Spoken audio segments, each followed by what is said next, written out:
Hey guys, it's John C. Morley here, serial entrepreneur. And of course, you know who I am. Yes, you do. I'm a podcast host and a podcast coach, and I am a specialist in helping businesses tell a story that leads to them growing and being more scalable and, of course, more profitable. I typically work with companies that bring in 10 million or more that want me to help them find their story, or perhaps they have a story and they just want me to get that out there and get people curious about it so they'll have conversations. And then people will want to buy and do business with them, of course. All right. Thank you so much for being here, whether you're here at 11:43 at night, 11:43 in the morning, 12 noon, 12 midnight, 3 a.m., 3 p.m. Very grateful to have you here. Thank you so much. Do appreciate that. Let's get on with our master topic. You know how we roll. We start on a Saturday, we roll all the way through the week, and we finish up on a Friday. Okay. So here's our master topic, everyone. Mastering VAK Combinations for Success, Series 2, Show 45, Episode number 5. All right, so let's talk about what we're going to go on tonight. So, stimuli. Stimuli, we talked a little about that, but let's talk about visual stimuli. So, visual stimuli has to do with the fact of what we see.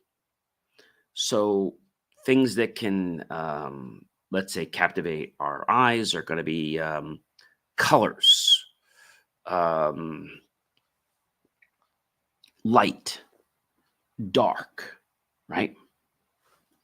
That's eye stimulus. In case you didn't know, yeah, that is eye stimulus. And I think a lot of people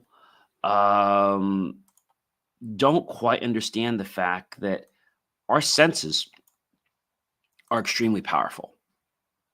And I say they're so powerful because they enable us to gather information, okay? They enable us to gather information that is not normally available.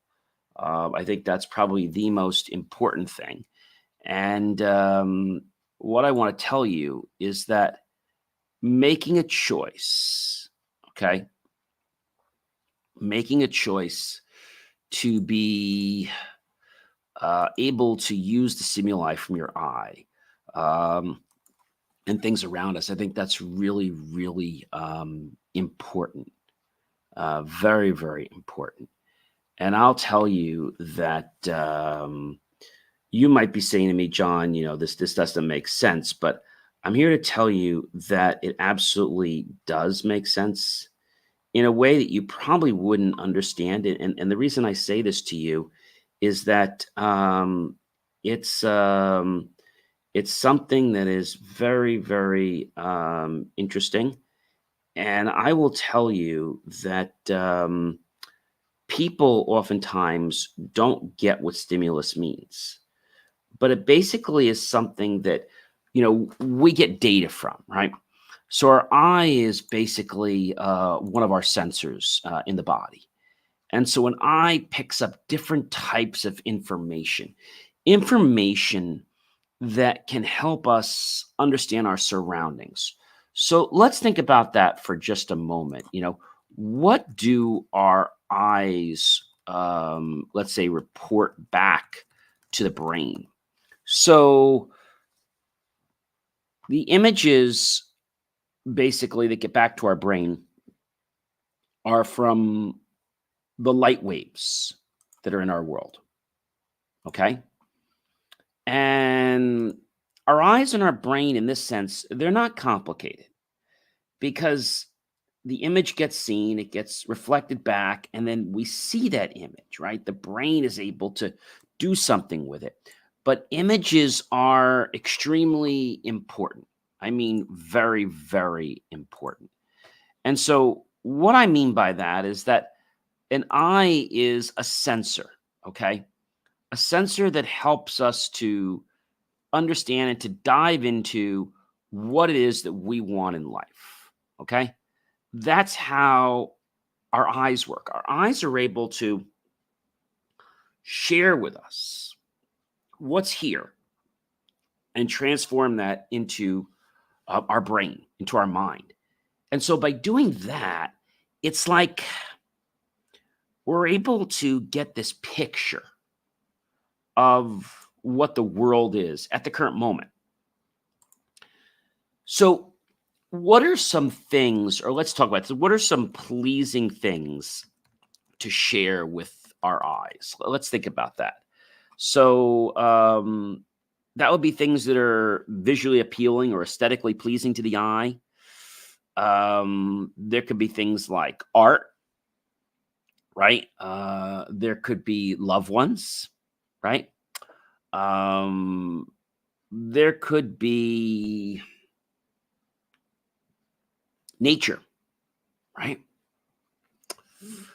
Or how about maybe even looking at a musician or maybe looking at an entertainer? Of course, we want to hear them too, but let's just talk about the stimuli, the visual stimuli. And so, what I think is important when we think about eye stimulus is that color plays a very big role in allowing us to make a perception of something. If you had the choice of getting a book, would you want that book to be in black and white or would you want it to be in color? Now, chances are you're probably going to want that book to be in color. And because our eyes will gravitate to that more, right? People ask me, John, which colors are physically the easiest for your eyes to see? Well, it's which colors are, let's say, appearing the strongest. So the middle ones are the easiest ones to see, the middle of the visible spectrum, that is. And the hardest are the colors at the extremes, ends. And this was determined millions of years ago when nature was inventing better ways of seeing colors. So let's talk about, what is the color spectrum. And so the color spectrum ranges from things of light that we can see and, of course, lights that we can't see, right? The invisible part of the spectrum. And so, the color spectrum starts out with violet, which is basically 380 to 450 nanometers. Then it goes to blue, 450 to 495 nanometers. And then it goes to green, 495 to 570 nanometers. And yellow, 570 to 590 nanometers. Orange, 590 to 620 nanometers. And red, 620 to 750 nanometers.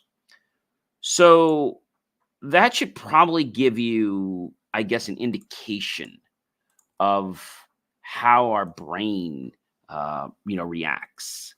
So again, there are different amounts depending on, the person, their genes, given off by the colors and how they perceive them. So we have something called a visible spectrum. We call it the Roy G. Biv, right? Red, orange, yellow, green, blue, indigo, violet, which stands for the colors I mentioned. And going from the middle outwards, green is the easiest to see. And then the next one would probably be yellow, and then blue, and then orange, and indigo, and then finally red and violet. Now, the center color is the easiest because the physical detection mechanisms are designed to have a range of detection there. And nothing can see it all, right? We know that. If we're a designer and we put something down on paper, we always try to develop colors that are going to be easy to see. And so, but there are other things like blacks and whites, right? And so our system has the ability, our body has the ability to infer these colors. Back a while back, we had 16 bits per color or 8. And these bits were allocated to red, green, and blue, like 5, 6, 5. For red and blue and violet, only got 5 bits of representation, and green got 6. And it's not because green needs more. It's because we can see more shades of green than any other color. And I got to tell you that, we have to start understanding how our body responds to color, how it responds to these things. And when we do this, it's like we're going to be able to determine something. All right. And so people say to me, John, what makes something aesthetically pleasing to the eye? The answer to this is subjective, obviously. And it can be something very common or ordinary or even boring, but it's different for different people. Some people might be enticed by an old piece of art. Another person may love the fact that they're somewhere in let's say Western culture. So I think understanding our eyes and how they work is very important. In daylight, human eyesight is most sensitive to spectral emissions at 555 nanometers and a bright green that might be described as lime. Okay. At night, it shifts to 507 nanometers, which is darker and more traditional green color. But, we have two lights, when we think about video production. We have daylight and we have tungsten. Okay, so tungsten versus daylight. Tungsten registers at 3,200,000 and has a rich golden yellow color. Daylight, it comes at 5,600 and is more blue. Okay, daylight comes in at a higher temperature. Okay, on the Kelvin scale, and we'll refer to this light color as a cooler, or we'll call it a tungsten color. Okay. The higher temperature on the Kelvin scale is cooler, as in the tungsten is warmer. So daylight will register right at 5,600, and the tungsten, okay, is going to be that rich golden, okay, yellow color, and that's a register at 3,200. So pretty important. So again, daylight, okay, daylight 5,600, tungsten 3,200. So people say to me, John, why? We have to understand color, because color will greatly impact how a subject is reflected or not reflected.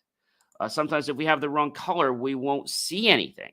Other times, if the color is too bright, the person will look washed out. If the color is changed. Now, let me just show you here. I'm going to give you some example with color. I'm going to switch one of my colors here. Take a look.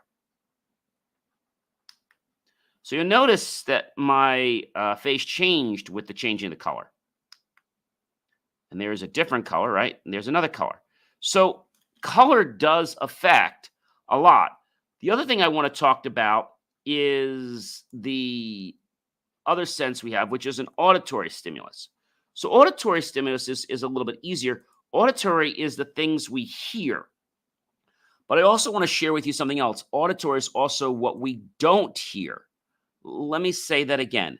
Auditory is what we don't hear.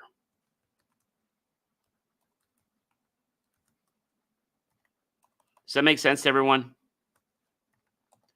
Auditory is what we don't hear.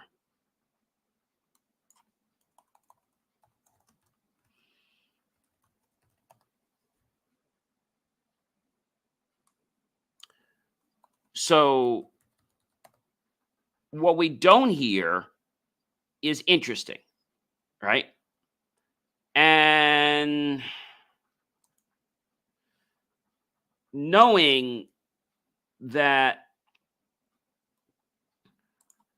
we think everything is about what we hear, okay? But a lot of it's what we don't hear. And if we can embrace that, then there's a whole new piece to our sensors that we didn't even know existed. So we're talking today strictly about visual and auditory. Tomorrow, we're going to talk about kinesthetic. And then on Friday, we're going to go ahead and assemble them all together. And I'm going to give you some really cool examples of how you can use VAK, visual, auditory, and kinesthetic, to, let's say, gain people's interest. We talk in terms of the other person. That might be a visual person, auditory person, kinesthetic person. But we're also going to talk about how you read people's patterns of VAK. And we're talking more about that. and how it started originally as a learning modality, but now we use it for a lot more things. So, ladies and gentlemen, I am John C. Morley, serial entrepreneur. Do you know what's been a privilege? You know what's been a pleasure? And you know what has been an honor to be with you, of course, this fantastic evening. First, I do want to reach out to all of you and say a great big thank you to you. You know why? Because we have hit over 43,000 downloads. We'll be at 50 by the end of the month. And I am so grateful for that. I do want to encourage you, ladies and gentlemen, to definitely go to that QR code if you haven't already by scanning that QR code, or you can just go to Believe Me Achieve for more of my amazing, inspiring creations. And also, I want to encourage you, ladies and gentlemen, to check out a brand new section that we put on there. You'll see it says Tools for Podcasts, Hosts, and Guests. There's a lot of great stuff on there, including, yes, the link to StreamYard, and a lot of great tools that can help you become a better podcaster, as well as be a better guest. So definitely check that out. You know, I'll be so grateful. Of course, click on that link, the PayPal link that you'll see when you go to believemeachieve.com, and make the choice. Buy my team and I a cup of coffee, a bowl of fruit, or a scrumptious bowl of desserts. Either way, we're going to be grateful. Those pennies and dollars will invest into new hardware, new technology, new equipment, new software, even new facilities, to give you the most jaw-dropping, motivational content to empower you to take off with your success. And you know I'm John C. Morley, serial entrepreneur, and I am a podcast host and a podcast coach.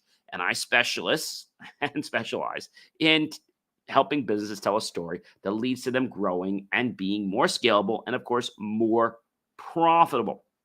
Now, I typically work with companies that bring in 10 million or more, and they have a story that they want to share. They know it and they want me to get it out to the world, or they don't know what the story is, and I'll come up with that unique stories and share it to the world and get people curious. So they'll ask questions, and yes, they'll choose to want to do business with them. I hope you guys have an amazing evening, and I hope you are enjoying VAK, Visual, Auditory, and Kinesthetic. We'll talk more tomorrow about kinesthetic. And on Friday, we'll wrap up with how to put it all together and how you can use these magical letters to unlock the combinations and permutations of your mind and others as well for really effective communication that'll blow your mind. Have yourself a great night, everyone.